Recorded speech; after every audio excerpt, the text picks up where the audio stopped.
Allez, bonsoir à tous. Merci de nous rejoindre pour une soirée gaélique. On va parler de l'Écosse ce soir.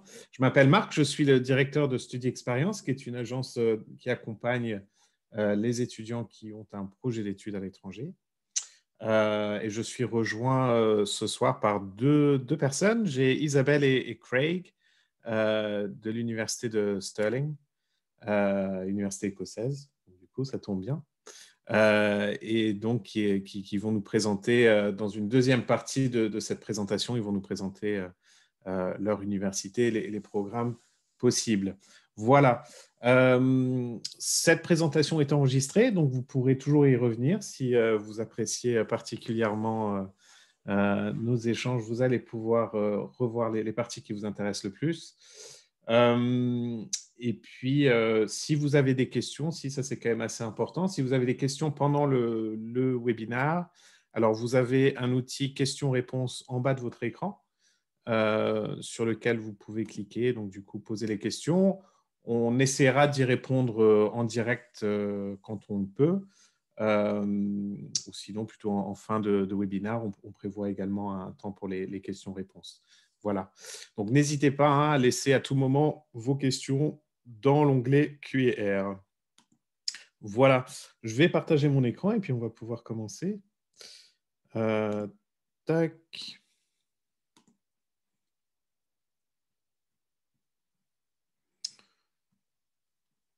Alors, commencer par le début, ce serait mieux.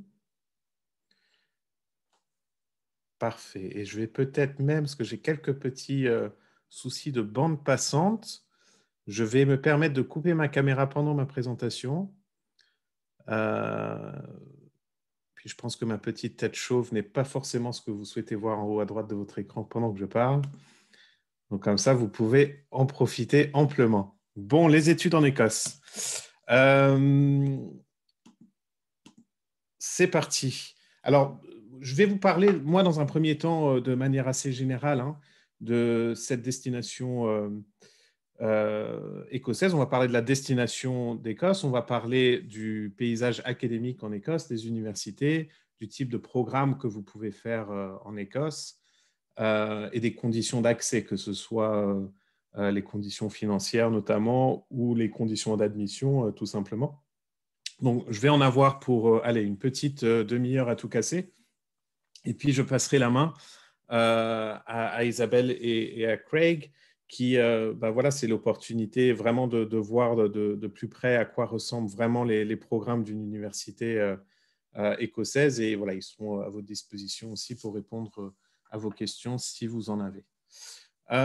Donc, l'Écosse, c'est une destination qui est très attrayante, qui fait partie des endroits, enfin des destinations les plus demandées, je dirais, par les étudiants français et par nos étudiants en particulier, pour tout un tas de raisons. C'est vrai que jusqu'ici, il y avait des conditions financières intéressantes en tant que pays de l'Union européenne. Alors, vous allez voir que les conditions financières ont évolué un petit peu. Ça reste quand même intéressant, mais peut-être un petit peu moins que par le passé. C'est vrai qu'à une époque, on pouvait partir étudier gratuitement en Écosse, donc ça, forcément, ça plaît beaucoup. Mais bon, au-delà de cet aspect-là, vous allez voir, c'est un pays qui est très riche à tout point de vue au niveau de sa diversité en termes de paysages. Hein. Vous avez des côtes, vous avez des lacs, des montagnes. C'est une nation qui est riche en histoire. Beaucoup de châteaux écossais, par exemple. C'est un petit peu, je caricature un petit peu, mais c'est vrai que qu'on retrouve énormément dans les films ou dans les séries, style Game of Thrones ou Harry Potter ou des choses comme ça. Euh, et puis, une culture qui est très riche de manière générale. Hein, on arrive assez facilement à citer des choses qui nous font penser à l'Écosse, hein, que ce soit les kilts, que ce soit euh, les châteaux, comme je citais, le monstre du Loch Ness, le saumon, le whisky, toutes ces choses voilà, qui évoquent un petit peu l'Écosse et voilà, qui donnent un certain charme à cette destination, qui est une destination, génial pour les étudiants qui aiment les grands espaces verts, la nature et le grand air, on va dire, mais qui pour autant abrite aussi des grandes villes. Les villes les plus importantes que vous connaissez certainement tous, ce sont Édimbourg, Glasgow. Vous avez aussi Aberdeen et Dundee, qui abritent toutes, vous allez le voir dans un instant, des universités également. Et puis, c'est un pays qui est, enfin une nation du moins, qui est proche de la France. Hein. En 1h30 depuis Paris, vous pouvez rejoindre l'Écosse. Facile du coup pour y accéder, pour revenir aussi chez vous. Je pense que, bon, vous connaissez bien l'Écosse, et puis l'objet de cette présentation, ce n'est pas forcément de vous faire une présentation touristique euh, du pays, mais bon, quand même, on ne pense pas forcément voir ces paysages-là en Écosse. Je vois la petite plage en haut, c'est en Écosse.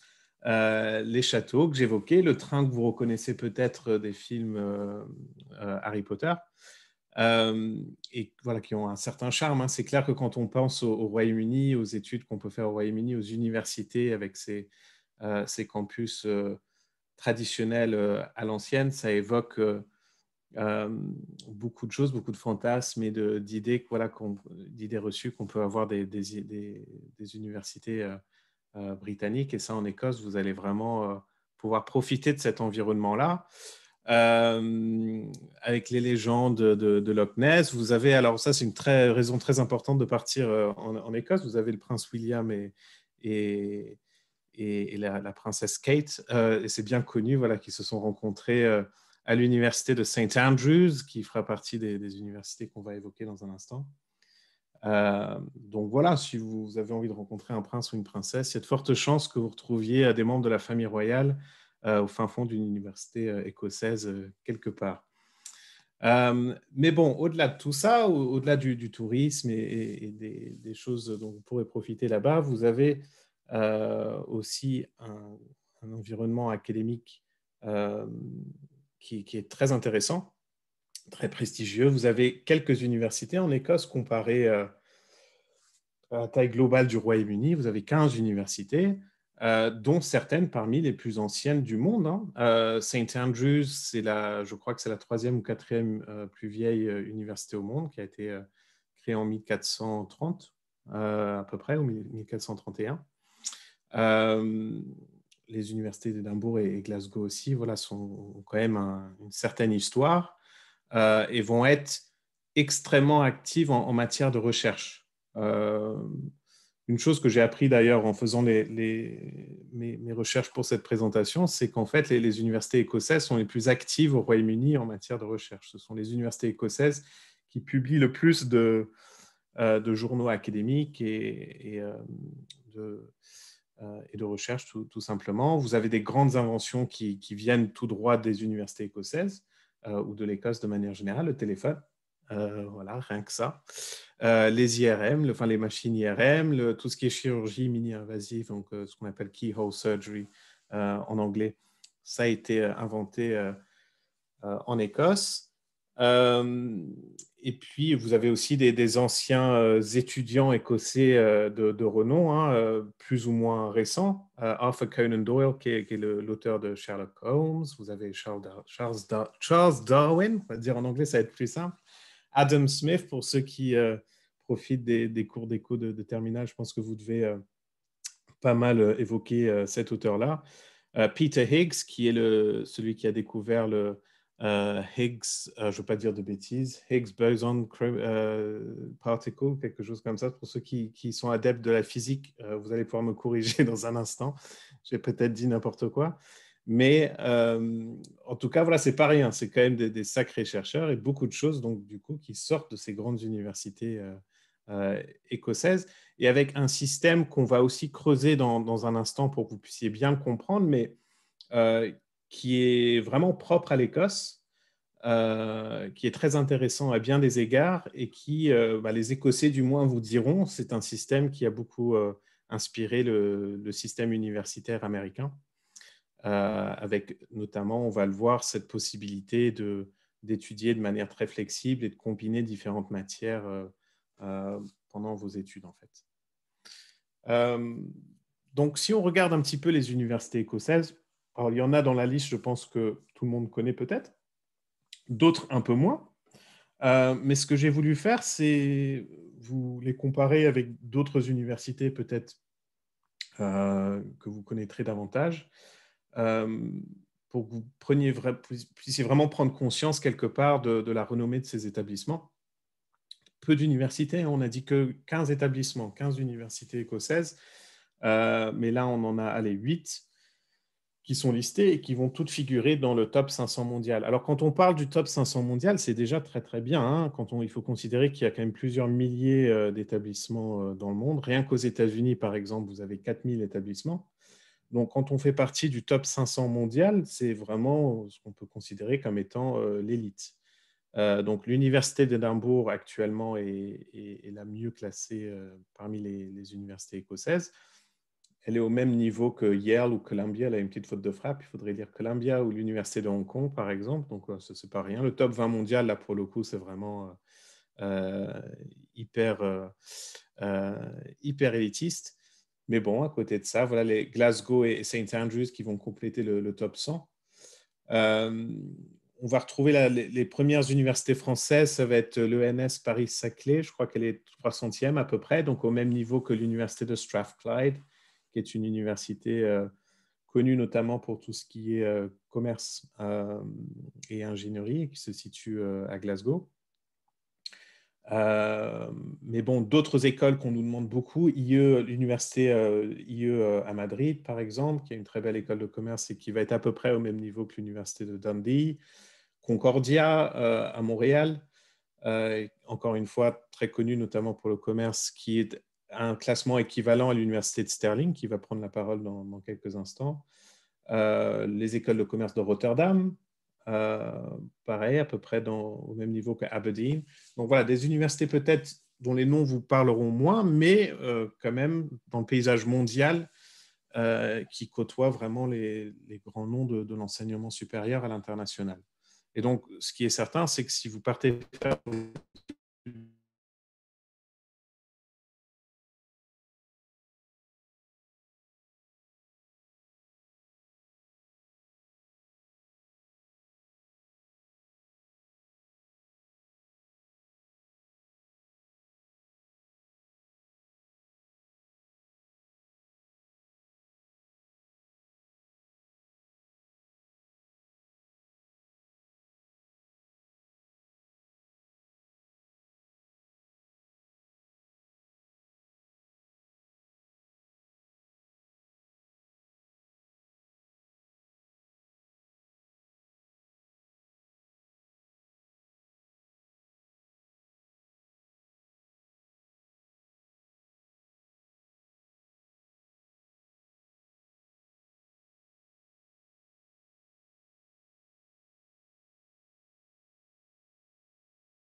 petite pause, est-ce que vous m'entendez tous? Si quelqu'un peut me dire, on va voir si ça marche cette fois-ci. Je suis désolé, je ne sais pas, je parle dans le vide depuis à peu près une demi-heure, je pense. Non, non, juste 3 minutes. Alors, quand est-ce que ça a coupé? Est-ce que À quelqu'un la, peut, à la fin Isabelle de ou la... Craig, peuvent me faire un petit, Tu m'entends? me dire quand ça a coupé? Est-ce qu'il faut que je revienne un petit peu en arrière? Oui, juste la fin de la dernière slide. Ça a coupé il y a 2 minutes. Bon, c'est pas trop dramatique.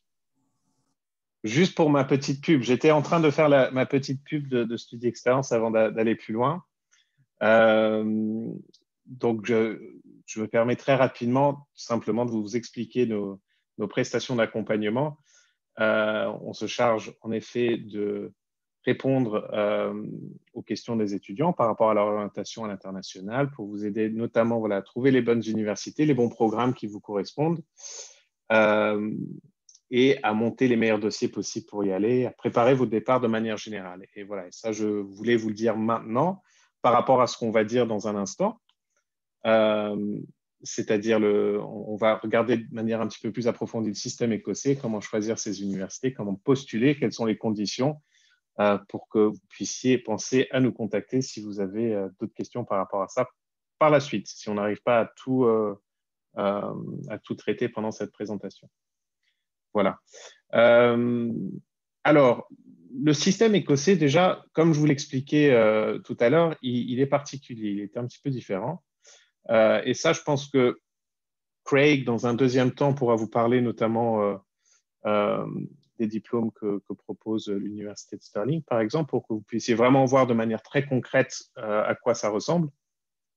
Mais ce qu'il faut voir, c'est que déjà au niveau post-bac en Écosse, les bachelors, c'est-à-dire la licence, se font en 4 ans plutôt que 3 ans. Et ce sont des cursus beaucoup plus flexibles, je dirais, que la moyenne, plus flexibles que les diplômes qu'on peut valider en Angleterre, par exemple, dans le sens où vous pouvez assez facilement combiner différentes matières. En Écosse, c'est possible, par exemple, de faire un double diplôme langue avec ingénierie ou histoire de l'art avec des sciences. C'est tout à fait possible, voilà, comme ça, de mélanger différents intérêts. Et puis, quand je parle de flexibilité, je parle aussi d'une certaine flexibilité pendant votre diplôme, puisque en fonction on va dire, de comment vous aimez travailler et être évalué. Vous pouvez aussi moduler les matières que vous allez choisir et les options et les cours que vous allez prendre pour faire en sorte que vous ayez plus ou moins d'examens et plus ou moins de contrôle continu, par exemple. Et ça, c'est vraiment quelque chose qui est spécifique au système écossais, qu'on ne va pas retrouver dans d'autres pays, enfin dans d'autres nations du Royaume-Uni. Il faut vous attendre à peu près 12 à 16 heures de cours par semaine, ce qui peut-être pour des étudiants français paraît peu. En réalité, il faut voir l'ensemble, hein, c'est-à-dire qu'effectivement, c'est les heures que vous allez avoir en face à face, soit dans des cours magistraux ou alors dans des petits groupes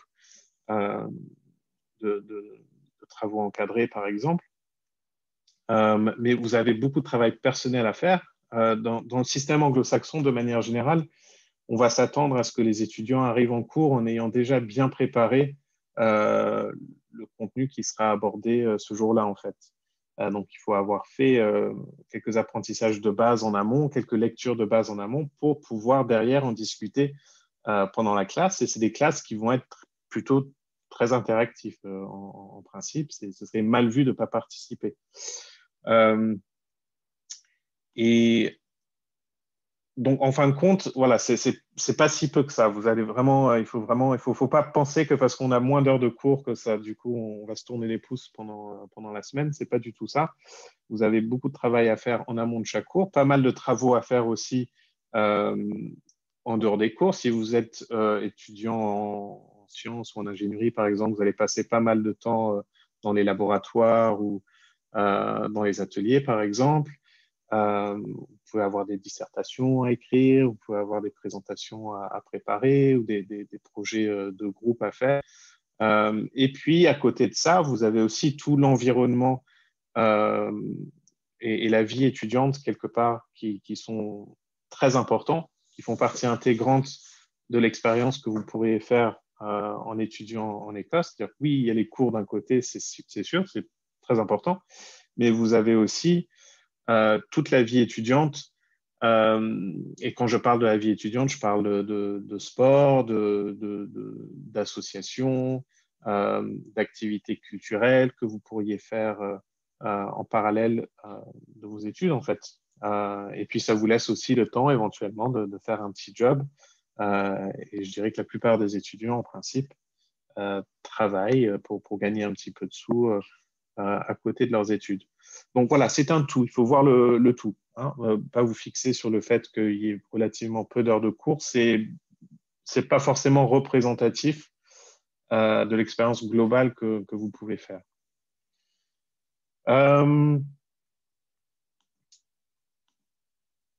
Alors, rapidement, pour vous comparer le système écossais avec le système français, donc c'est quand même similaire. Donc, la durée globale, on va dire, pour arriver jusqu'au niveau master est la même, c'est 5 ans, ça, on valide un bac plus 5. En Écosse, simplement, comme je vous l'expliquais, la première partie de votre diplôme, donc le bachelor, se fait typiquement en 4 ans. Je pense qu'il existe peut-être quelques exceptions en 3 ans, mais globalement, voilà, il faut vous attendre à le faire en 4 ans. Et par contre, dans un deuxième temps, si vous restez en Écosse pour faire votre master, il se fera en 1 année seulement. Donc, contrairement au système français qu'on connaît avec la licence en 3 ans et le master en 2 ans.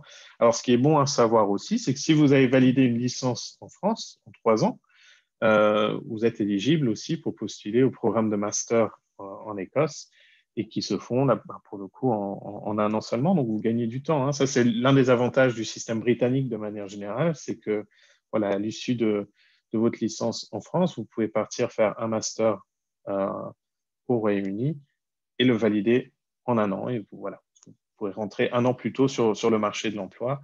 Voilà, terminer vos études plus tôt si tel est votre souhait. À noter aussi que dans un sens comme dans l'autre, hein, je viens de vous parler du fait que c'est possible de partir en Écosse après une licence pour rejoindre un master. L'inverse est vrai également, hein, et c'est même plutôt un bon plan. Je pense notamment aux étudiants qui visent les grandes écoles de commerce, par exemple, ou pour des cursus type Sciences Po. C'est vrai que c'est des cursus en France qui peuvent être très difficiles d'accès au niveau post-bac ou qui nécessitent de passer par de longues années de prépa qui ne sont pas forcément au goût de tout le monde.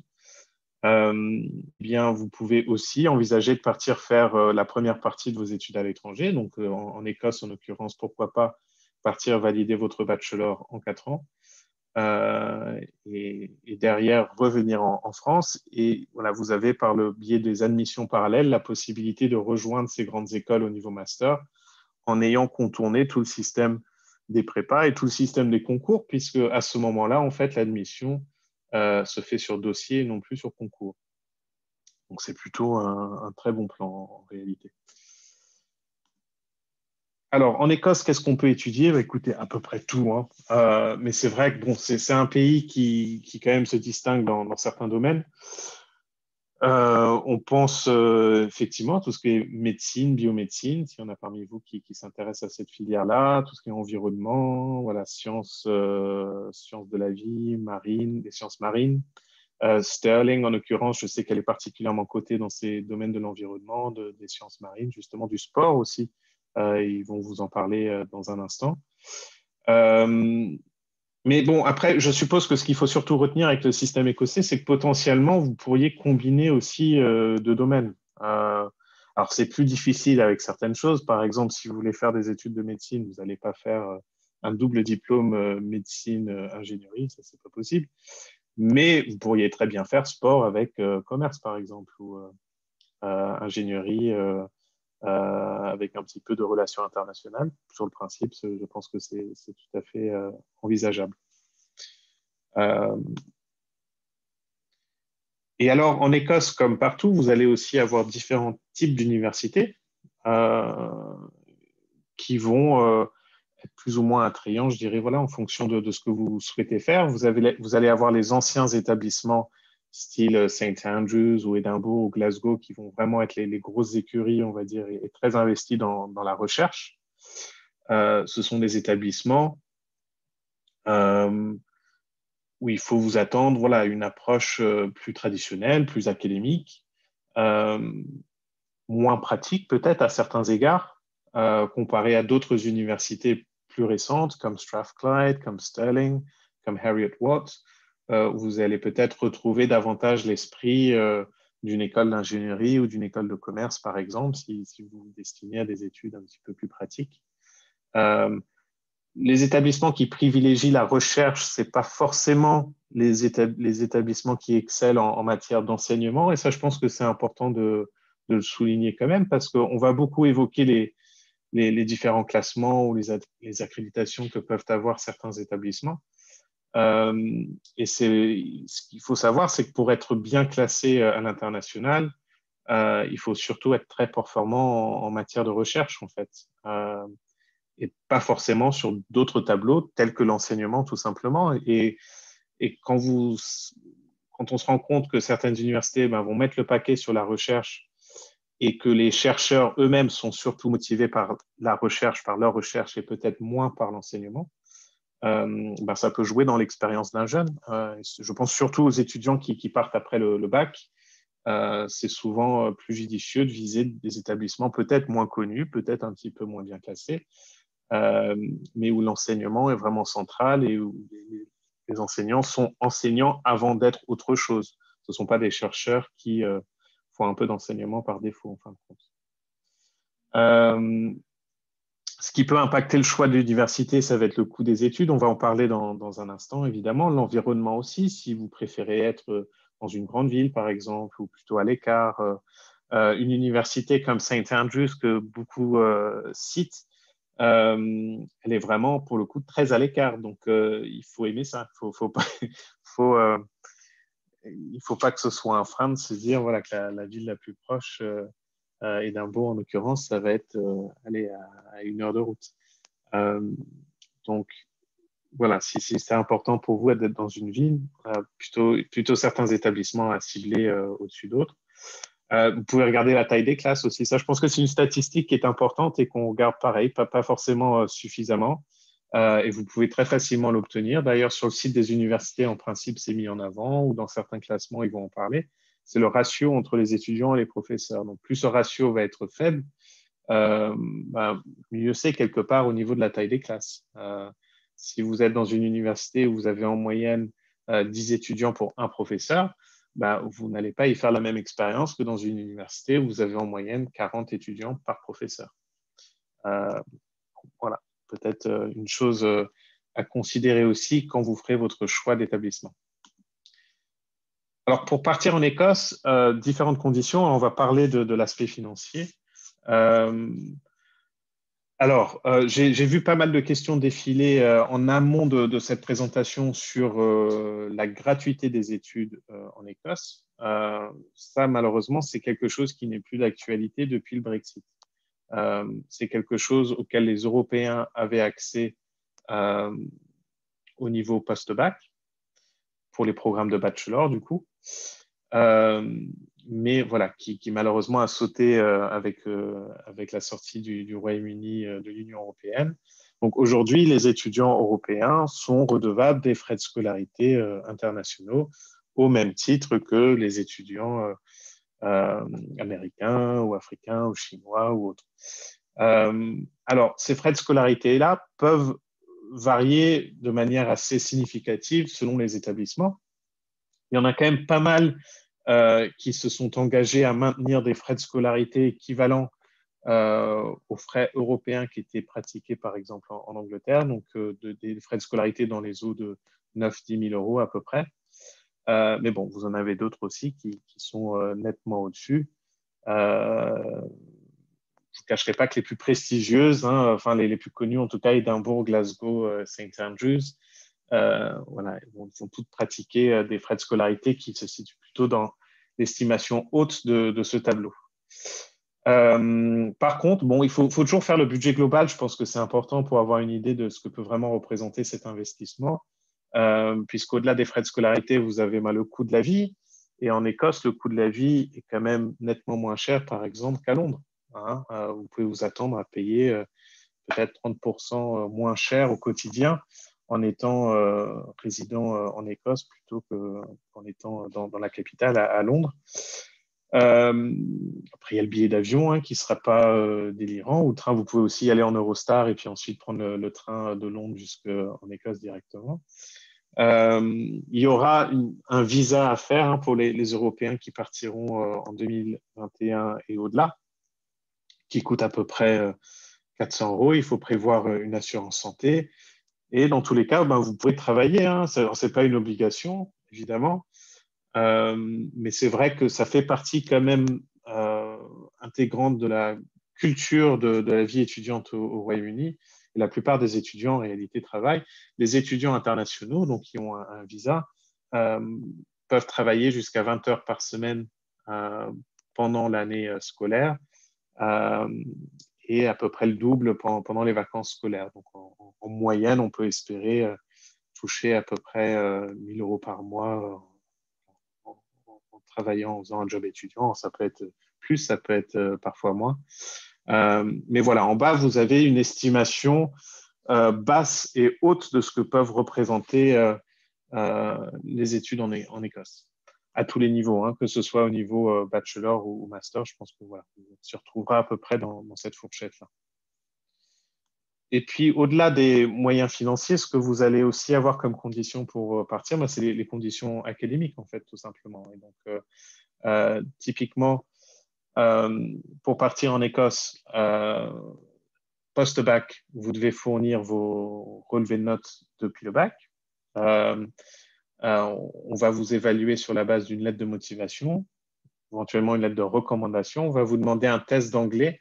Le test d'anglais le plus courant, c'est l'IELTS, qu'il faut donc passer avec une certaine note pour pouvoir valider les prérequis de l'université. Au niveau master, on va vous évaluer sur tout ce que vous avez fait depuis le bac, en fait, hein, tout simplement. Donc, sur tous vos relevés de licence, auxquels il faut également ajouter lettre de motivation, lettre de recommandation, test d'anglais. Alors, toutes ces choses-là, ça fait partie des choses qu'on travaille avec les étudiants. Hein. La lettre de motivation, c'est un point quand même qui est très important. Donc, on passe beaucoup de temps avec vous à la peaufiner. On peut vous aider à vous préparer au test d'anglais si nécessaire. On vous fournit toutes les consignes nécessaires pour transmettre à vos professeurs pour qu'ils fassent des lettres de recommandation qui répondent un petit peu aux attentes des universités. Donc, voilà, sur toutes ces démarches-là, vous pouvez être accompagné. Il faut s'y prendre au moins 6 mois avant la rentrée visée. Si ce n'est plus, idéalement, c'est 1 an, je dirais. Mais bon, s'il y en a parmi vous qui envisageraient un départ dès ce mois de septembre, sachez que c'est encore tout à fait possible, hein, que les universités continuent à recevoir pour la plupart des candidatures et des dossiers. Il y a certains programmes qui sont fermés. S'il y en a qui visent médecine, par exemple, là, c'est plus possible. Mais dans la plupart des domaines, vraiment, vous avez encore pas mal de possibilités. Si on a pour qui le niveau d'anglais est un petit peu moyen, je pense que Isabelle et Craig en parleront peut-être mieux que moi dans un instant. Mais il existe ce qu'on appelle la Foundation Year ou des Pathway Programs, où là, vous allez pouvoir, pendant la première année, en fait, faire un mélange de cours d'anglais et de cours académiques pour vraiment vous mettre à niveau et vous adapter au système local et voilà, surtout acquérir le niveau d'anglais requis pour bien réussir vos études par la suite. Donc voilà, c'est des démarches typiquement, hein, allez, idéalement 1 an avant, mais encore tout à fait possible de candidater maintenant si vous le souhaitez. Je vais du coup terminer ma présentation là-dessus. Je serai disponible sur le chat. Alors attendez, je vais arrêter mon partage d'écran. Je suis disponible sur le chat, donc si vous aviez des questions à me poser pendant la présentation de Craig et Isabelle, n'hésitez pas, je vais y répondre en direct si je le peux. Et puis, je vais également mettre dans la discussion l'adresse email à contacter si jamais vous aviez des questions peut-être plus personnelles par la suite que vous souhaitiez adresser avec moi-même ou avec un autre conseiller. Donc voilà pour moi, je vais passer la parole à Isabelle et Craig s'ils ne se sont pas endormis, ce qui est possible, j'espère pas. Non, il est toujours là. C'est une bonne nouvelle. Ils sont là. Nickel. Bonsoir tout le monde. Je suis Isabelle. Alors moi, je ne vous entends pas par contre. Je ne sais pas si c'est le cas de tout le monde. Peut-être juste moi, comme j'ai eu un pépin de... Tout à l'heure, tu m'entends? C'est bon. Ouais, c'est bon. Donc, c'était peut-être justement. Parfait. Super, j'aime bien que Pascal m'entende toujours. Ça, c'est déjà ça. Je voulais vous Un petit bonsoir rapide. Je travaille avec Craig à l'Université de Stirling. Donc ce soir, j'ai décidé de laisser Craig parler parce que je me suis dit que tout le monde avait besoin d'entendre un peu d'anglais et que ce ne serait pas juste autrement. Mais je suis là disponible pour les questions et des réponses au fur et à mesure ou à la fin sans problème si vous préférez parler en français. Donc maintenant, je laisse la place à Craig, notre directeur de recrutement à l'Université de Stirling, into Stirling. Craig, over to you. There we go. Can you see my screen? Yep. Yes. Excellent. Okay. So, salut, bienvenue à la présentation sur University of Stirling. Je suis désolé, mon français est terrible. Donc, je vais parler anglais. So, apologies. My French is terrible. So I'm going to try and do, well, I'm not going to try and do the presentation. I'm going to do the presentation in English. So I'll just turn my camera off there. Welcome along. Thank you for your time and thank you for considering Scotland as a study destination. We're very, very proud of our universities here in Scotland, and we look forward, once COVID finishes, to welcoming as many students back to our shores as we possibly can. So this presentation will make it very, very quick. It will cover three things. It will cover outside of the classroom, what is there to do for social and for entertainment. We will also look at what there is to do inside the classroom. So we will look at how we teach at Into and what it is we do that makes us slightly different. And we will also talk about University of Stirling as well, and why I believe it's a fantastic place to come and study. So welcome to Scotland. Scotland is known as one of the most welcoming countries anywhere in the world. And this year, Rough Guides put Glasgow, which is very close to Stirling, as its friendliest city anywhere in the world. And Booking.com put Stirling in its top 10 friendliest places anywhere in the UK. Now, I'm sure many of you will be aware that the United Kingdom has left the European Union, and Scotland has actually tried to keep as close a link as it possibly can to the European Union. We have our own government here in Scotland, and they have run a campaign to let people in Europe know that Scotland is open for business and open for international students, and where possible for people to come and continue to live and enjoy the benefits of being in Scotland. So many of you might have been to Scotland before. Some of you may have never been here before. But what we like to tell people is that even if you've never set foot on our shore, you will be familiar with Scotland. Scotland has made a huge contribution to the world over the years. When you look at a number of things, you will find it inside your own household, your television set, your flushing toilet, your refrigerator, your mobile phone, your colour photographs. All of those things were either invented in Scotland or heavily contributed to by Scottish people. So we always like to say, no matter where you are, you're never that far away from Scotland's footprint on the world. So we're very, very proud of everything we've done here in Scotland. And we look forward to continuing that spirit of innovation and of discovery in our many world-class universities. So you're coming over to Scotland and you'll be looking at universities, and right now you'll be thinking about where to study next. One thing I'm not going to do is bombard you with statistics and information about the university just yet. We want to kind of cover what you would do as a student in Scotland. So we're going to have a look at some of the social things you can do outside of the classroom. Stirling is based in central Scotland, and it has fantastic links to Edinburgh and Glasgow, which are two of the cities you would probably have heard of before. We are 27 minutes on the train from Glasgow and 37 minutes on the train from Edinburgh, which I think is great, because it's just like going from one of the suburbs in Paris or London right into the city centre. We also have fantastic links to London as well. Glasgow and Edinburgh airports can take you to London in as quickly as 1 hour, and it's very, very cost effective as well. And you can fly back to France in under 2 hours also. So let's have a look at the city of Stirling, which is where our university is based.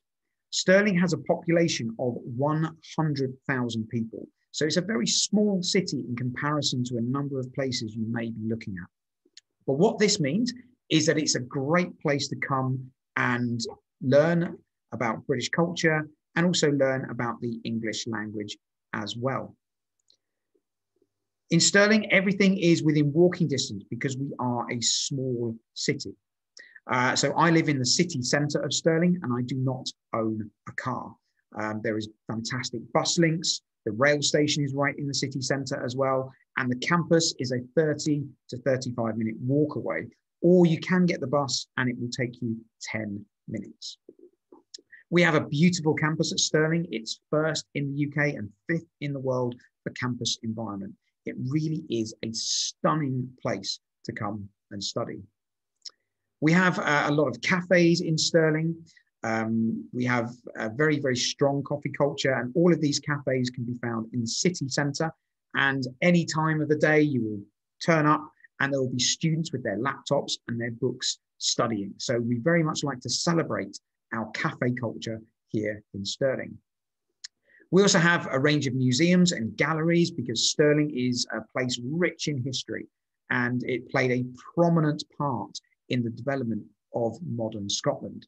We have the Smith Gallery, which is home to a range of different touring art exhibitions, and it's also home to the world's oldest football. So if you enjoy soccer, if you enjoy football, one of the most historic parts of the game can be found here in Stirling. And this museum is free of charge, as is Stirling Castle, which is visible from all over Stirling. It's fascinating. This is where people like Mary Queen of Scots used to reside, and also a number of kings and queens that have lived in the UK and in Scotland over the years. So let's have a look at what there is to do in the evening in Stirling as a student. We have a wide range of pubs and bars, and we said that Scotland was very friendly, and this is where you'll really see that warm welcome. These pubs here in the pictures, you can turn up, you can be on your own, and there will always be somebody sitting at the bar on their own, and by the end of the night, you would have made a new friend. And we think that's one of the things that really, really sets Scotland apart, is that warm welcome, and it's the freedom to just walk into a pub and make a new friend. We also have cocktail bars, and we also have the Australian theme bar in the city centre, which is famous for its Thursday night karaoke, which is very, very popular with students as well. We also have 2 nightclubs in the city centre, again, very, very popular with students. And for those people who do not like night clubbing, who maybe don't want to go to a bar, we have exhibition venues such as the Toll Booth and the Albert Halls. Here they have music, concerts, they have art classes, they have things like comic conventions, they have lots of different exhibitions. So there is always something to do at these venues. And this is maybe one for the parents. We are one of the safest cities anywhere in the UK, according to the Complete University Guide. So just beyond Stirling, as we've said, we have Edinburgh and Glasgow. Glasgow is a bit bigger. It's a population of 600,000 people, making it the UK's 5th biggest area by population. It is home to the UK's 2nd busiest shopping street, which is Buchanan Street. And you will find every single designer brand you could possibly want on this street. And you step off of the train and you are right here in the shopping capital, or one of the shopping capitals of the United Kingdom. Glasgow is also home to 2,000 restaurants, cafes and bars, which are run by expatriates from all over the world who have made Glasgow and Scotland their home. And it doesn't matter what kind of cuisine you're looking for, whether it's Chinese, South Asian, whether it's Latin American, African cuisine or French cuisine, you will find it somewhere in Glasgow. Glasgow is a city of leisure, so it has a very young population and therefore it has a lot of different forms of entertainment, and these are 2 of my favourites. We have 3 indoor golf courses, and we have something called axe hurling as well, both of which I did just before Christmas. Glasgow is also home to the UK's second biggest music economy, meaning that we have some of the biggest and best live acts anywhere in the UK here in Glasgow. And you have the big arenas, or you also have the small intimate venues with young up-and-coming singer and songwriters. Glasgow is also Scotland's capital of sport. All of our football stadiums are here. The 2 biggest soccer teams are here, and the National Stadium as well. And just like Stirling, Glasgow is a city of history and culture. And we have many museums free of charge to go into. The Kelvingrove is probably the most famous, and it's the 3rd best ranked museum in the UK on TripAdvisor. And Glasgow is also home to Europe's biggest civics arts collection. So that's Glasgow in a nutshell. As we said earlier, it's in the world's top 10 friendliest cities, according to Big 7 Travel, and also the world's friendliest city, according to Rough Guides. As a student of Stirling, you will also be spending a lot of time in Edinburgh, which is Scotland's capital city, population of 500,000 people. It's home to 4 million visitors per year, most of whom come for the Edinburgh Fringe Festival, which is the biggest performing arts festival anywhere in the world, home to 55,000 performances by 3,500 different artists. And Time Out magazine rank it as the #1 thing to do in the UK. Now, when you come to Edinburgh in August, it is impossible to find a hotel room. That's because of the popularity of this festival. But when living in Stirling, you can visit this festival every single day. There are lots of excursions and day trips in Edinburgh. So you have the bus tours, you have the ghost walks, you have the museums and galleries. You also have historic places like Holyrood Palace and Edinburgh Castle. So there's always something to do in Edinburgh. Just like Stirling and just like Glasgow, Edinburgh loves its food, and we have the most restaurants per person of any city in the UK. Not only do we have lots of food, but we also have good quality food as well. And we have the 2nd most Michelin stars of any city in the UK in Edinburgh. So when it comes to quality of life, fantastic quality of life. If you're looking at staying in Edinburgh after you graduate, there is very, very few better places in the UK. Deutsche Bank ranked Edinburgh as the 2nd best city in the world for quality of life in 2017. And CompareTheMarket.com put us as their best city for the millennial generation to live. So let's have a look at the campus. As you can see, a huge campus, very green, with accommodation, the student union, the golf course, the castle, and the sports centre, all within walking distance. We have a student nightclub on the campus. We have a student pub and a coffee bar. We have an on-campus cinema, as well as an on-campus theatre. So there's lots of entertainment on the campus. We also have lots of sports clubs and societies. So if you enjoy sport, you can join one of these teams and you can play in the team competitively, or you can play for fun. If sport is not your thing, we also have a lot of societies, such as the television station, the radio station, the baking club, the Harry Potter Society, the Disney Society, or you can set your own one up. It's a great way to meet friends who have a very similar interest. So people think that Stirling might be very small and that it might not have much to do, but here is a list of 52 different things to do, one thing for every single weekend of the year. There's lots of cultural celebrations, there's lots of sporting events, there's lots of festivals.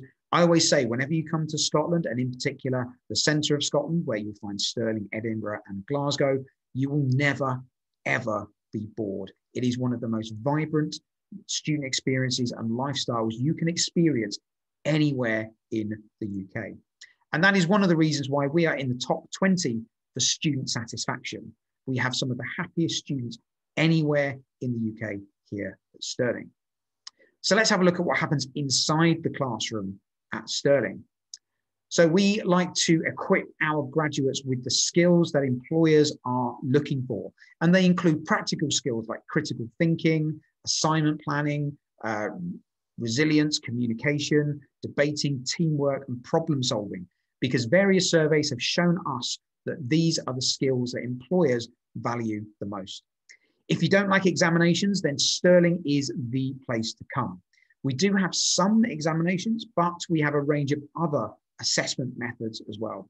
Quite a lot of report writing. We do reflective diaries. We do group debates. We do class pop quizzes, as well as essays as well, and presentations. So there are lots of different ways that you are assessed at University of Stirling. It is not just exams. Some of you may be very pleased to hear that. We also teach practically by taking you to things like field trips. So we take you out and about through Scotland. You get to visit museums, you get to visit galleries, all as part of your course as well. Now, as Mark alluded to earlier, it's a 4-year degree in Scotland because we are the same education system as America. However, there are 3-year study plans available. So if you get a high enough grade on your French baccalaureate, on your international baccalaureate, you can progress straight to the 2nd year of a degree in Scotland. Now, Mark and the team at Study Experience can help you with this, and they can help you with things like the entry requirements, the grades, the subjects, but it is possible to come to Scotland and have a 3-year study plan. Those students that maybe want an additional year can have that, or maybe those students who maybe score a little bit lower in their baccalaureate can do the 4-year study plan if they want to. Now, this does not necessarily mean a year of extra expense, and I'll come on to that in another slide. We also have our master's programs. The big difference between France and Scotland is that our master's degree programs are 1 year in length. So we mentioned a little bit earlier about pathways and going directly to the university. So let's have a very quick look at what the differences are. University is ideal for students with the higher high school grades. You go directly to your major, and the study in the first year is more independent. So it's down to you to go to the library and to work with your colleagues. The foundation and diploma program are for students maybe with lower high school grades, or maybe students who are not so confident in English and maybe want to learn more about English and more about the UK university teaching style.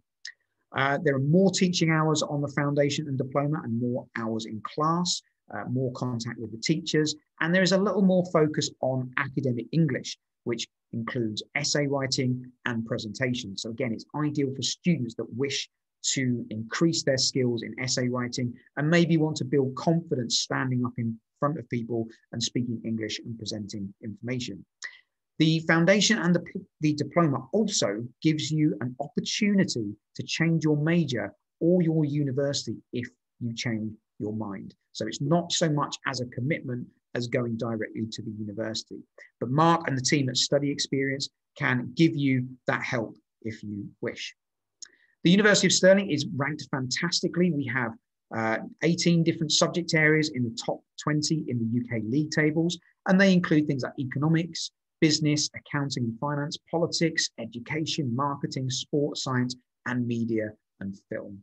So if you are interested in any of those, then myself, Isabel, or Mark can help you with those. Now, we said earlier about the cost. The University of Stirling has some very generous scholarships for students from the European Union, and that brings the price very close to what you'd be paying if you were a UK student. Now, the important thing to remember is that if you are on a 4-year program, if you go directly to the university, you will only pay the equivalent of 3 years worth of fees because the final year is free. If you are on a 3-year study plan, then your tuition fees are discounted very heavily to bring them more in line with what you'd be paying if you were a university student from the UK. So there are some very affordable study options.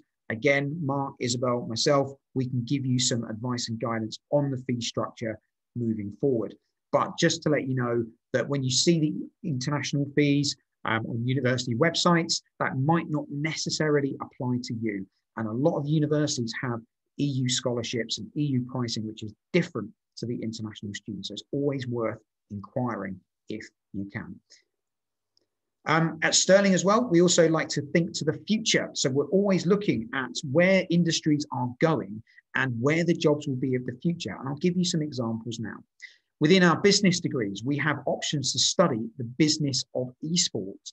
Esport is a sector, it's an industry which is absolutely thriving at the moment, and it is growing massively. And with the growth brings business opportunities such as sponsorship, marketing, merchandise. So we give students the opportunity to study this growing industry so that when you graduate and this industry is really, really big, you can go to employers and tell them that you've got experience and skills within this area.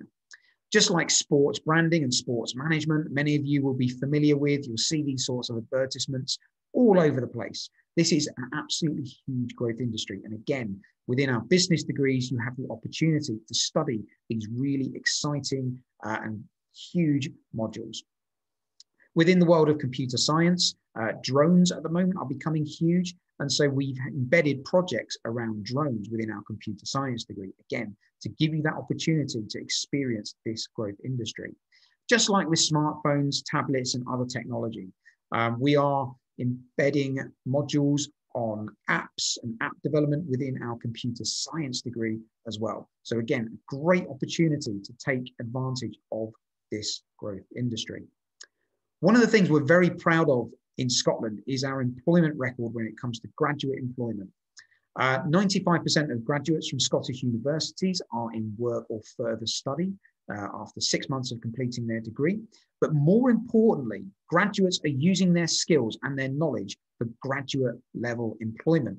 And 73% of our graduates are working in what we call professional level jobs. So that means that you need a degree to get that job, and it's a management level job. And this is higher than England, it's higher than Wales, and it's higher than Northern Ireland. So if you want a job, Scotland is one of the best places to come. So that concludes the very, very quick trip around Scotland and the very, very quick trip around University of Stirling. One thing I would definitely recommend is following us on Instagram, because this is where we post lots of student testimonials and lots of news and lots of things that are happening in the classroom. So it's a great way to stay in touch with what is happening in Scotland and what is happening at Stirling as well. So I'll stop sharing my screen, and I'm happy to take any questions along with Isabel over the chat function. Thanks, Craig. That was great. We have a few questions that I will throw your way in English or French, I don't know. First question being, I think this one maybe is for Isabel.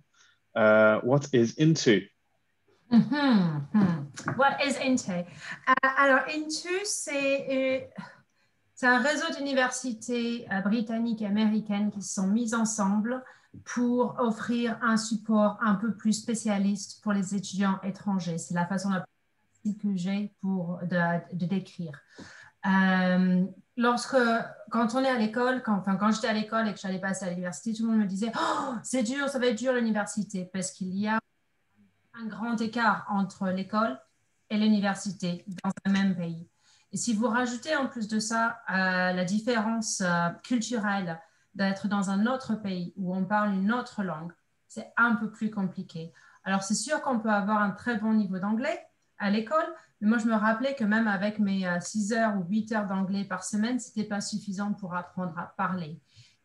Donc, en fait, Into, on offre des cours de préparation à l'université. Donc, on peut avoir une entrée en première année internationale ou en deuxième année internationale qui permet aux étudiants de faire plus une sorte de pont entre l'école et l'université où vous serez mis à jour au niveau des méthodes de recherche pour faire des dissertations parce que thèse, antithèse, synthèse, ça marche au Royaume-Uni pour savoir comment faire ces terminologies, ces recherches, faire travailler en bibliothèque et en même temps prendre les cours des sujets qui vous intéresseront pour continuer en deuxième ou en troisième année après.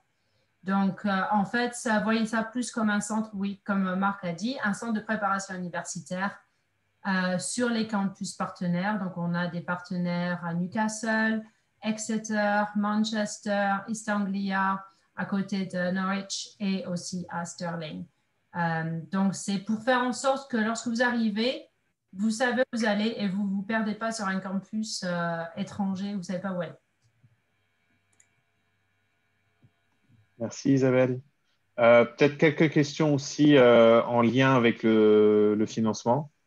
Je crois que Craig a quand même répondu en partie. Est-ce qu'il y a des bourses pour les étudiants internationaux sur des critères financiers ou de mérite?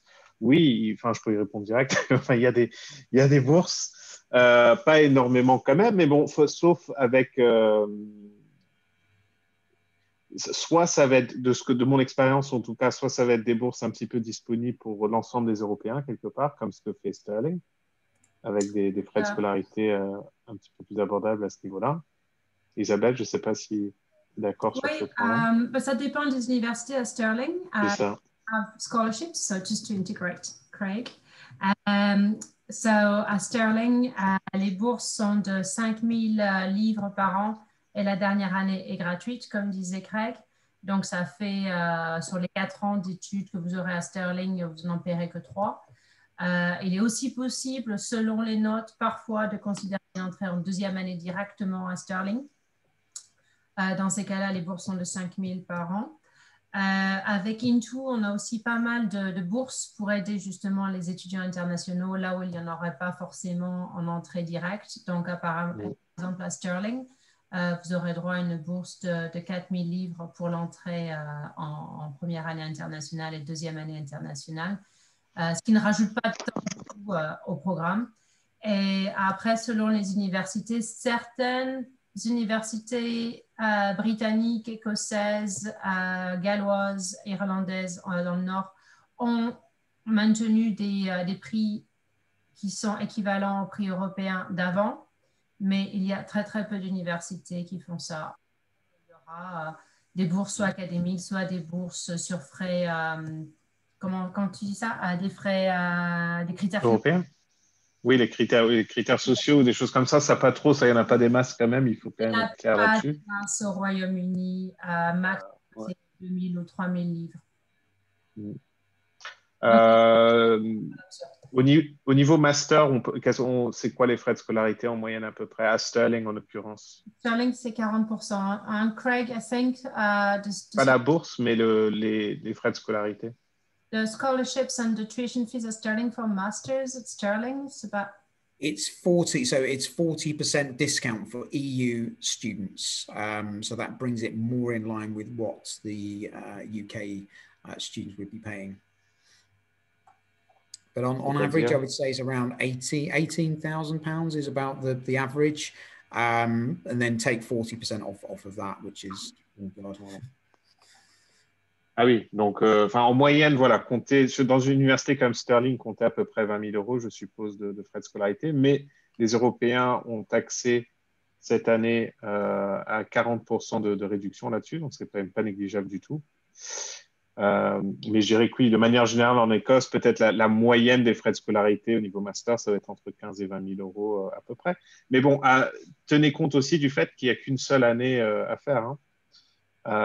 Et que ça équivaut du coup à un Master 2. Donc, si vous faites 2 ans en France, par exemple, à 10 000 euros l'année dans une école de commerce, ça va vous revenir même plus cher, parce qu'il faudra vous héberger et tout ça pendant 2 ans plutôt qu'1 an. Alors, les questions sur des... Pardon, vas-y. Ouais, j'ai une question pour le test d'anglais. Est-ce que une élève scolarisée en section américaine de lycée français doit quand même faire un test d'anglais? Alors, je peux y répondre aussi. Écoutez, si c'est de l'OIB, je ne sais pas s'il s'agit effectivement d'une section OIB ou pas, mais logiquement, non. En principe, les universités britanniques, pour la plupart, reconnaissent l'OIB sans aucun souci, le valorisent. D'ailleurs, j'ai vu qu'il y avait une question par rapport à la reconnaissance de l'OIB et s'il était bien reconnu en Écosse. Oui, il est très bien reconnu. C'est des étudiants effectivement souvent recherchés parce qu'ils sont bilingues, parce qu'ils ont peut-être un petit peu plus d'ouverture à l'international et compagnie. Donc là-dessus, il n'y a aucun souci. Bon, tous les autres étudiants, en principe, ils font un test d'anglais, mais il y a quelques exceptions, effectivement, à voir avec votre cas particulier. Je ne sais pas quel est votre prénom, mais bon, il y a de grandes chances qu'effectivement, vous n'ayez pas besoin de passer un test d'anglais. A question for Craig, if you have the answer. Is there a master's degree in chemistry or biology at the University of Stirling? I'm afraid not. No, we do a master's in aquaculture, which is marine biology, for which we're very well ranked. We are one of the best universities, not just in the UK, but anywhere in the world. And the course itself has received the Queen's Anniversary Prize, which is one of the highest academic honours given to a degree in the UK. But in terms of pure chemistry and pure biology, I'm afraid that's not something that we do. But Scotland does have some fantastic universities offering courses like that. I believe Edinburgh, Glasgow, I think Strathclyde offer quite a lot of stuff like that as well. So you can find some fantastic universities in and around Stirling, Scotland, that do offer that course. That's great. Alors, où donner de la tête? Il y a pas mal de questions en fait qui tombent. Une question par rapport à une étudiante qui s'intéresse à une filière au niveau master, c'est Charlotte, qui envisage un master en Écosse et qui s'inquiète de ses notes de prépa. Effectivement, c'est potentiellement un problème, Charlotte. C'est l'un des inconvénients du système français à ce niveau-là, au niveau de sa reconnaissance à l'international. La prépa n'est pas facilement reconnue et valorisée partout à l'étranger. Et c'est vrai qu'en principe, les notes ne sont pas génialissimes. Donc, c'est un petit peu un cas particulier. C'est vrai que les toutes meilleures universités risquent de rechigner un petit peu par rapport au fait que voilà, si vous avez 2 premières années avec de moins bonnes notes, à moins vraiment de cartonner votre 3e année, ça peut poser un souci effectivement pour accéder à certaines universités. Ça peut être intéressant dans votre cas d'envisager un Master 1 en France pour remonter un petit peu la note avant de partir dans une... Parce que vous visez, j'ai l'impression, des universités très prestigieuses. Ouais, enfin, à voir. Il faudrait peut-être nous contacter pour échanger avec un conseiller à ce sujet, Charlotte. Mais c'est vrai que les notes de prépa, c'est souvent, malheureusement, un problème vis-à-vis des universités étrangères. Une question rapide. L'année... Pardon, Isabelle, tu voulais ajouter quelque chose? Pardon, c'est un exemple où nos pré-masters seront utiles avec les étudiants de classe prépa qui pourront donc faire une sorte de Master 1 avec nous pour pouvoir continuer en Master 2. Carrément. Mais ça, c'est valable, Isabelle, pour Stirling uniquement ou ça peut être valable aussi pour d'autres universités écossaises? Ça peut être valable pour d'autres universités du réseau. Après, il faut voir. Il n'y a pas forcément de critères d'entrée prédéfinis, donc c'est un peu du cas par cas. S'il y a une licence derrière et ce qu'on peut voir, mais à Stirling, c'est quelque chose que l'on peut regarder. Alors, une question sur l'OIB, je crois que j'ai répondu tout à l'heure, donc ça, je vais laisser Monsieur Macugo. Ah, c'est pour moi. Vous avez parlé des universités qui sont plus académiques et d'autres moins. Que conseillez-vous pour distinguer les universités moins académiques et qui proposent plus d'accompagnement aux étudiants? Ça, écoutez, franchement, ça va faire, de mon point de vue en tant que conseiller, si vous voulez, ça fait partie des choses qu'on a l'habitude de voir et on connaît bien les universités et ce qui les distingue. Après, quand je parle d'universités plus académiques, une façon très rapide de les identifier, c'est de voir celles qui dominent le top 100. Hein. Donc, il n'y a pas vraiment de miracle à ce niveau-là. St. Andrews, Édimbourg, Glasgow, en particulier, ça va être des universités quand même avec une approche beaucoup plus académique par rapport à d'autres universités plus récentes, comme Stirling d'ailleurs, où vous auriez aussi Strathclyde ou Heriot-Watt ou des endroits comme ça qui sont plus récentes et qui, du coup, ont une approche un petit peu plus pratique. Elles sont moins, bien qu'elles fassent aussi de la recherche, attention, hein, mais elles sont moins, en tout cas, focus là-dessus, quoi.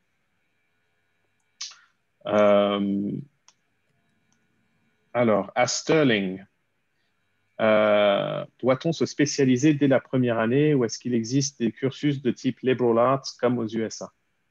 Isabelle, peut-être que vous pouvez y répondre. Just for Craig, this is a student who's interested in something like the liberal arts in America, because Scotland is sometimes compared with the US system, but is that something you guys have at Stirling? No, we don't offer a liberal arts program. The first year at a Scottish degree is very similar to a US degree. So you'll study modules from a range of different subject areas. You would sign up to a major for that first year. So you would study business, but you would study lots of subjects within business. So marketing, accounting, human resources, all those sorts of things. Then in your second year, you can change to a different major. So it's kind of liberal, but it's not as liberal as the US system would be. But there are some universities in the UK that do offer that liberal arts program. I think UEA is one of them. East Anglia is one of them. And there are a range, but it's not something that Stirling offer. We just offer a bit of flexibility within a subject area.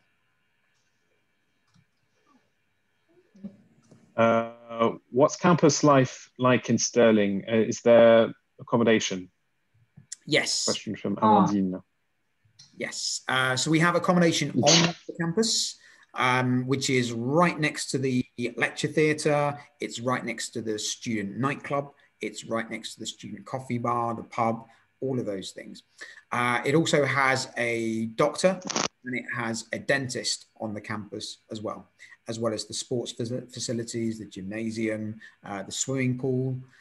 So lots of facilities within walking distance. However, if you want to live in the city centre, then you're more than welcome to. There's lots of student accommodation that is owned by a third party in the city centre, right next to the train station. So you have a choice, stay on campus or stay in the city centre. It's up to you.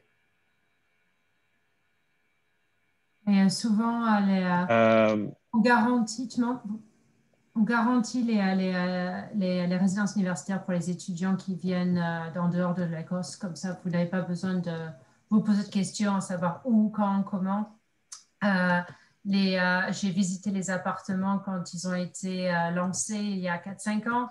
Et ce sont des appartements dans lesquels j'aurais bien aimé vivre moi-même parce que tout était phénoménal. C'est vrai que c'est de plus en plus beau les logements étudiants dans ces universités. Oh là là là là. Moi, à mon époque, j'avais un tas de paille avec. C'était pas génial, mais c'est vrai qu'aujourd'hui, les étudiants ont des attentes. Et à Stirling, c'est le cas. Alors, c'est du 5 étoiles.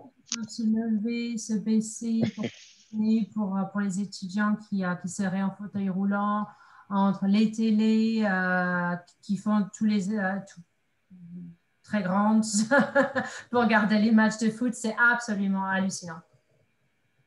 Je suis en train de chercher un lien vidéo pour vous envoyer. Sinon, on me demande si on peut étudier le commerce à Stirling. Oui, on peut étudier le commerce à Stirling sans problème, sans aucun problème. Au Royaume-Uni, ils sont en très bon classement pour tout ce qui est business, commerce, relations internationales aussi, même si ce n'est pas la même chose. Zélie qui nous pose la question par rapport à Stirling. Is Stirling more of a traditional academic university or more practical university? I would say it's halfway between the two. So I would say it's more practical, but with some of the traditional values still in there. So what we try and do is within, for instance, our business courses, our science courses, we will get the students embarking on practical projects. So within business, you will create a marketing campaign, or you will do like a placement with a company or a project with a company. So you get those practical skills. This means that you can go to a job interview and you can talk firsthand about the things that you've experienced, and that will help you get the job in the future. But I would not say it's as practical as, say, the new universities like Robert Gordon or Abertay or University of West Scotland, which are entirely vocational. So we sit somewhere in between,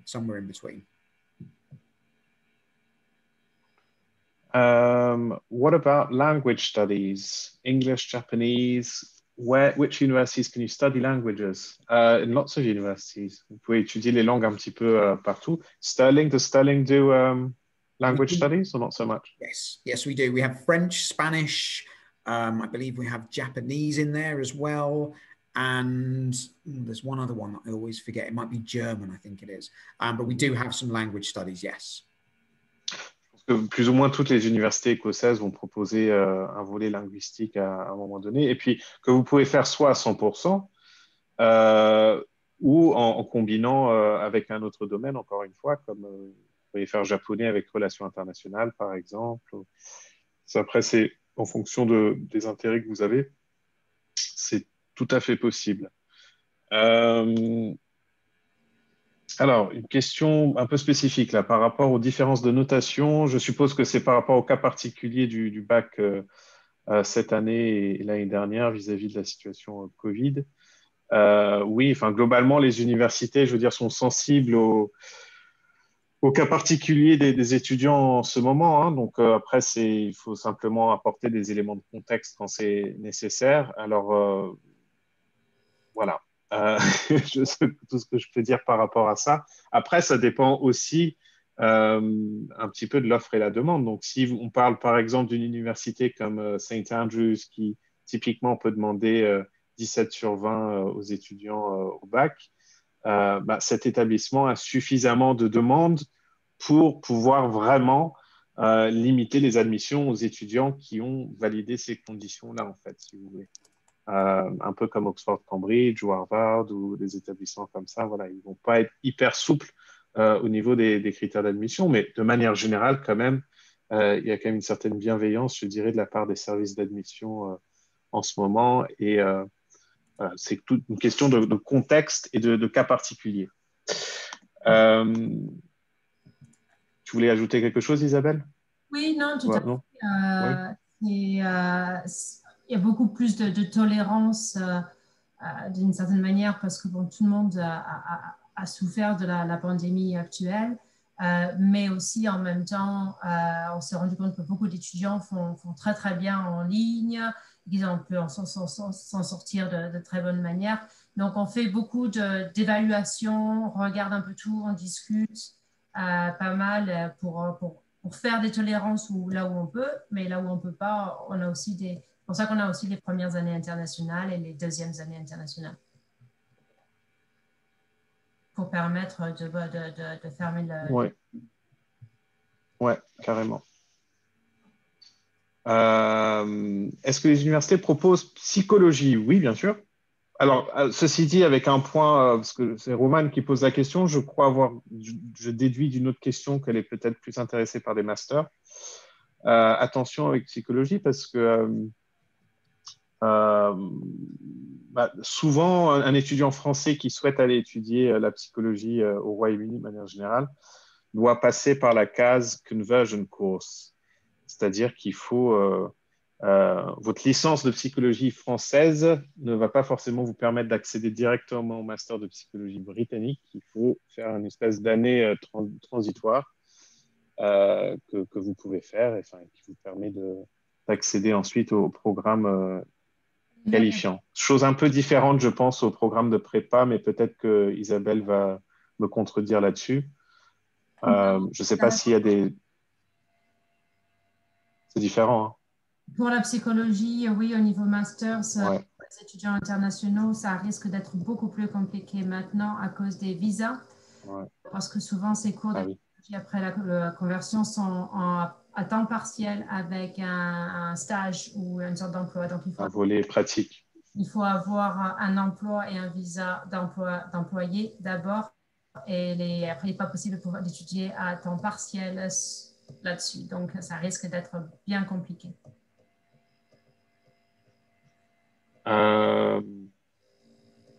Alors, est-ce qu'on pourrait décrire le programme de master de sciences? Oula, Craig, I don't know if you're going to be able to answer this one. Let's give it a shot. If not, I'll encourage the student to send us an email, perhaps. Just asking if we can describe the Master of Science in Applied Social Research at Stirling. Ooh, that is a good one. That's a good one.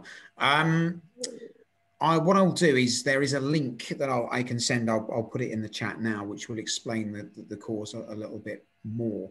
But the Masters of Research is kind of for people that want to maybe think about studying a PhD in future. It's a very research intensive subject, and it is geared towards kind of further research in a really specialist subject once you leave. But I'll just get that link and put that in the chat for you.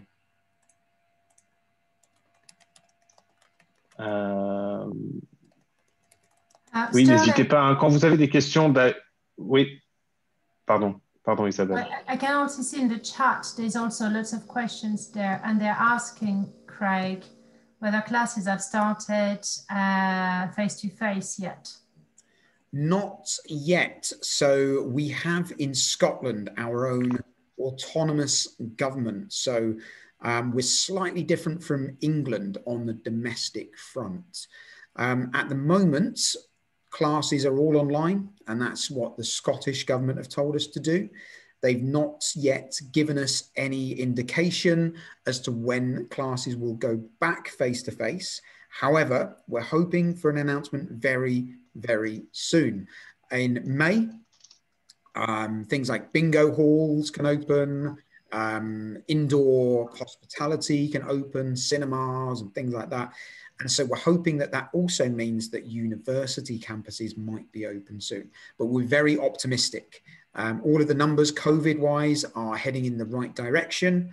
And so fingers crossed, we won't get any new variants and we won't get any kind of big spikes. And we're very optimistic that we should be having some form of face-to-face interaction by the summer.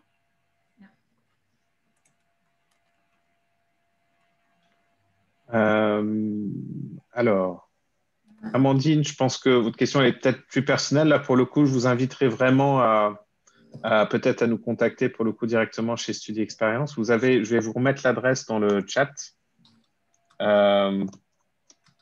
Et effectivement, les cas particuliers ou personnels, on sera évidemment ravis d'en discuter avec vous. Je l'ai envoyé juste à notre ami Yanis. Je l'ai envoyé à tout le monde. Hop. info@studiexperience.fr. Donc, n'hésitez pas, hein, si vous voulez un rendez-vous avec un conseiller ou si vous avez une question vraiment personnelle, n'hésitez pas à nous l'adresser. On me demande aussi si, dans le dossier de candidature, est-ce qu'on tient compte également des activités extrascolaires, comme aux États-Unis? Oui. Toujours. C'est pas forcément ce qu'il y a de plus important. C'est important quand même. Isabelle, je t'ai coupé. Non, tu ne m'as pas coupé. J'ai oui, ça toujours ça. Ah bon, pardon. Pour des... C'est toujours un plus. C'est juste, voilà, et surtout. C'est toujours un plus. Avec les notes en continu, ne pas être aussi bien, ça peut toujours aider, évidemment. Mais si on parle, en tout cas, voilà, des universités style Édimbourg, St. Andrews et compagnie, bon, elles y accordent un peu d'attention, mais c'est pas, le principal, c'est surtout les résultats académiques, je dirais, et l'intérêt pour sa matière, enfin pour la matière qu'on souhaite étudier. C'est surtout ça qui va compter. Hein. C'est peut-être pas considéré au même niveau qu'aux États-Unis à ce niveau-là.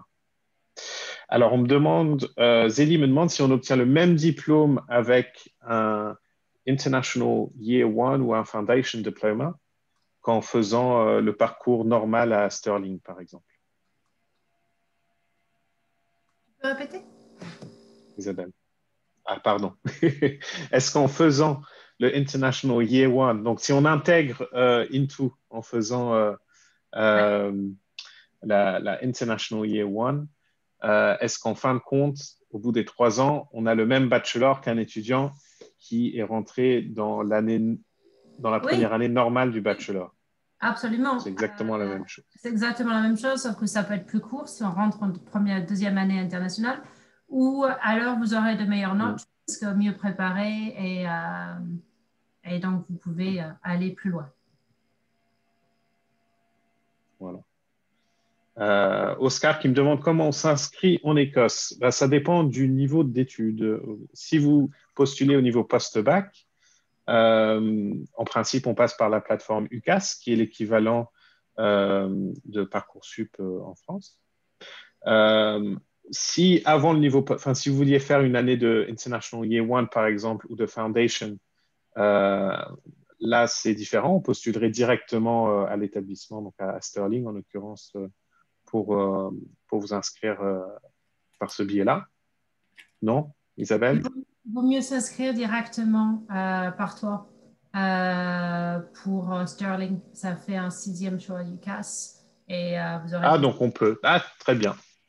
Donc, dans le cas particulier de Stirling, on peut postuler. UCAS n'est pas fermé, Oscar.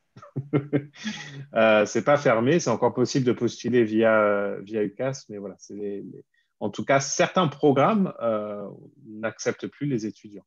Mais je dirais que 90% des programmes restent ouverts et donc soit on postule via UCAS pour la plupart des universités, quelques cas particuliers, mais dans ces cas-là, il faut voir avec nous en fonction du dossier des universités que vous souhaitez présenter. On vous dira exactement ce qu'il faut faire. Et pour le niveau master, par contre, là, on ne passe pas du tout par UCAS ou par une plateforme centrale. Vraiment, on candidate directement auprès des universités qui sont ciblées. Et j'insiste sur le fait que UCAS n'est pas fermé, c'est une idée reçue. On parle souvent de la date du 15 janvier, comme quoi, passer cette date, on ne peut plus postuler. C'est faux, archi faux. On peut complètement postuler après. Simplement, certains programmes ne sont plus disponibles, mais en réalité, ça concerne vraiment une toute petite portion des programmes dispensés au Royaume-Uni. Donc, c'est encore possible aujourd'hui de faire des dossiers via UCAS et ce sera encore possible pendant un certain temps. Donc, voilà, si c'est un projet pour cette année 2021, c'est pas trop tard. Jusqu'au 15 août. Jusqu'au 15 août, mais même au-delà. Moi, j'en vois parfois des étudiants au 30 septembre. Donc voilà, il ne faut pas baisser les bras, c'est encore tout à fait possible. Je crois qu'on a fait le tour des questions, les amis. En fait, on y est arrivé, on a réussi. Tout a été enregistré, donc on va partager avec vous le lien de l'enregistrement. Si vous avez d'autres questions qu'on n'a pas abordées aujourd'hui, voilà, vous avez nos coordonnées, donc n'hésitez surtout pas à nous contacter, on sera ravis de vous répondre. Et puis, voilà, il me reste à... Pardon, Isabelle? Sorry, pardon, il y a toujours un petit décalage. J'ai toujours l'impression qu'il y a un petit décalage pour parler. Je voulais remercier Craig. I really wanted to thank Craig before I forget, because your French is not too bad. I could understand it. Oh, thank you. And I really liked that you put little notes in French throughout the presentations to really explain. Et je voulais dire que c'était vraiment, vraiment génial. Et aussi, surtout par rapport au vol, où il disait, on n'est qu'à 1 heure de Londres, 1 hour from London by plane. Au Royaume-Uni, on prend l'avion comme on saute dans sa voiture. C'est super rapide et c'est pas cher. On peut avoir un aller-retour Écosse-Londres pour moins de 50 €. Donc, on saute vraiment dans un avion quasiment. But thanks, Craig. I wanted to note that. No problem. Thank you. You're welcome. Very welcome. Thank you, guys. Craig, that was great. Merci, Isabelle, comme toujours. Et voilà. Donc, n'hésitez pas, s'il y a des questions, on est là à votre disposition. Et merci beaucoup pour votre participation ce soir, pour ceux qui ont tenu jusqu'au bout. Et puis, voilà, à très bientôt, je l'espère. Bonne soirée à tous. Au revoir. À très bientôt. Merci. Bye. Au revoir. Thank you.